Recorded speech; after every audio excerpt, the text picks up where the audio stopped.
Hello, I'm Richard Gilroy, Medical Director of the Intermountain Liver Transplant Program in Hepatology. I'm here with Manuel. He is the Director of the Children's Hospital, and we're here to talk to you about some of the findings at the International Liver Transplant Society meeting. Manuel, how has it been for you here?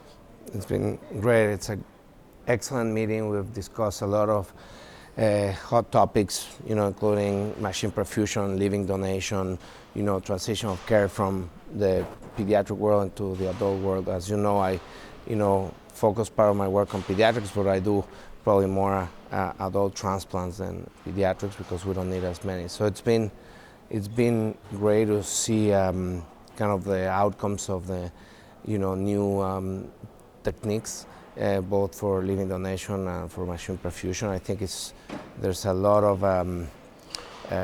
growth in both areas. There are a lot of things that we're already doing at Intermountain that we're reaffirming that work very well, and there's a lot of novel techniques and regenerative medicine that I think we can bring in the very near future.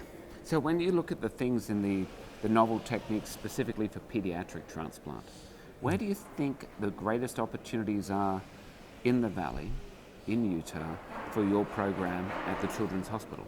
I think one of the things that the Children's Hospital championed for many years, and we've seen a decrease, is what we call technical variant liver transplantation, either reducing a liver to the size of a child, or even better, splitting a healthy liver and be able to transplant a pediatric patient and adult patient.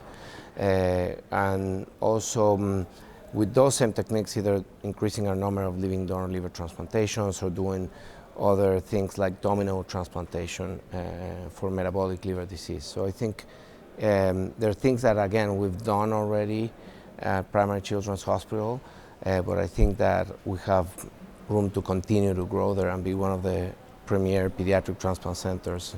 So the living country. donor option that you talked about is actually very interesting, and that's where you take part of an adult liver in someone who's alive, and then you remove it and then place it into a child. Yeah, that's right. And most of the children we're transplanting nowadays are under 2 years of age and around 10, 15 kilos. So really the portion of liver that you need is probably just 25-30% of the organ of mom or dad or a friend of the family.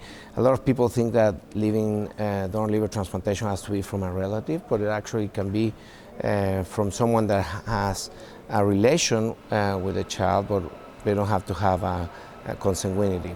I think that people have to remember that the liver is this amazing organ that we can resect a portion, and within 2 to 3 months it will regenerate.